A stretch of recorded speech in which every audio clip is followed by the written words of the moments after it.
I found out the baby wasn't mine the moment she gave birth. And I walked out. I 29M thought I was ready for fatherhood. My girlfriend Lena 27F and I had been together for almost 3 years when she told me she was pregnant. It wasn't planned, but once the shock faded, I genuinely became excited. I rearranged work, started saving, baby-proofed every corner of our apartment, and went to every appointment I could. I didn't miss a single ultrasound. I thought this was the next chapter of our lives together. But a few months in, things about her started to feel off. She became glued to her phone, suddenly took girls' nights that never existed before, and snapped at me for asking basic questions. I chalked it up to hormones and stress. I never imagined anything worse. When she went into labor last week, everything inside me shifted. I was nervous, overwhelmed, but also unbelievably ready. I held her hand through contractions, encouraged her, brushed her hair back, kissed her forehead, all the things you see in movies, except real. Painful. Messy. Beautiful. When our baby finally came, I cried instantly. I don't even know why. It just felt like my whole life changed in a single breath.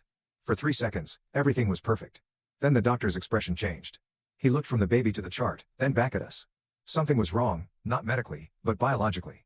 He quietly asked a nurse to confirm the baby's blood type. She came back saying O negative. The doctor hesitated before saying, that's uncommon, given both parents listed blood types. He didn't elaborate, but I didn't need him to. I'm AB positive. Lena is A positive. 2 positives don't create an O negative baby. Ever. My heart dropped to my feet. I asked him, what does that mean? He didn't want to be involved. He muttered something about genetics and left the room. Lena wouldn't look at me.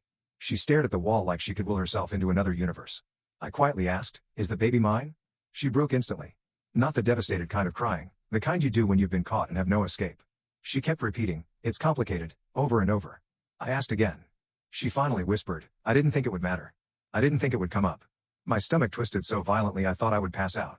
She admitted she had been seeing someone else briefly around the time we conceived. That word, briefly, felt like a knife. She knew, she absolutely knew there was a chance the baby wasn't mine. She let me paint the nursery. She let me pick names. She let me pour my entire soul into a future she knew wasn't real. When the nurse asked if I wanted to cut the cord, I said no.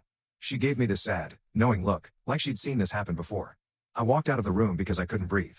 I stood in the hallway shaking, trying not to scream. I loved that baby for 3 seconds, the purest love I've ever felt, before it was ripped away by a truth she hid for 9 months. Lena's mother started blowing up my phone, calling me heartless, saying I abandoned my family, ignoring that the baby wasn't mine at all.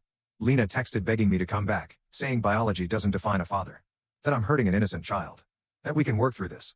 Meanwhile, I'm sitting in my car outside the hospital feeling like a ghost of myself, like everything I prepared for, everything I invested into emotionally and financially, was built on deliberate deception. I don't hate the baby. I can't. But she's not mine. And Lena was willing to let me believe she was, forever. I don't know how to process that. I don't know how to look at Lena again. I don't even know how to look at myself.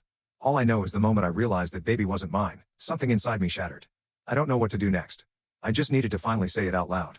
Update: after I left the hospital, I went completely silent for 48 hours. I turned off my phone, stayed at my brother's place, and tried to figure out what the hell I was supposed to feel. I didn't tell anyone except him, and even then I barely spoke. Nothing felt real. Every time I closed my eyes, I saw that tiny baby being handed to me, and then I saw the doctor's face when he realized something didn't add up. On the 3rd day, Lena showed up at my brother's house sobbing.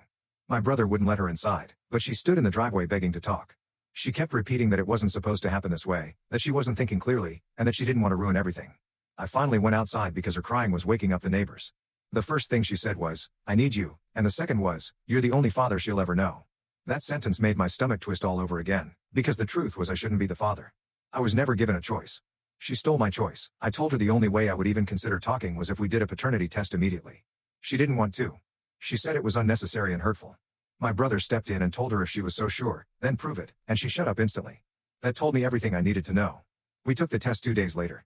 The results came back exactly like we already knew, 0.00% probability I am the father. Seeing it in writing hit harder than hearing the doctor imply it. It was official. It was final. It was irreversible. I felt something inside me go numb in a way I can't even describe. When I showed Lena the results, she crumpled to the floor and kept saying she was sorry, but the thing is she wasn't sorry about what she did, she was sorry I found out. And that's when she finally admitted the real twist. The biological father, the other man, already knew about the baby. She confessed that he knew there was a chance he was the father but didn't want the responsibility, so she decided to let me take over the role because I was stable and better suited to be a dad. She didn't slip, she didn't panic, she didn't make a mistake, she chose to lie. She built an entire future based on letting me raise another man's baby without ever telling me, and she planned to do it forever. After that confession, I told her I was done. Not done until we talk, not done for now, but fully, completely done. She begged, she screamed, she tried guilt, she said I was abandoning her, she even tried to say I had bonded with the baby in the delivery room as if 3 seconds of love counts as consent to a lifetime of responsibility. I walked away, blocked her, my brother blocked her, and my mother blocked her after I told her everything.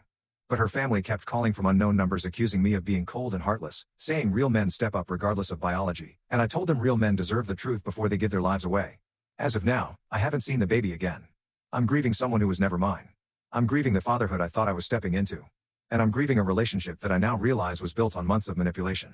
I don't know what healing looks like after something like this, but I know one thing with absolute clarity. I would have been a great dad, just not to a child built on lies.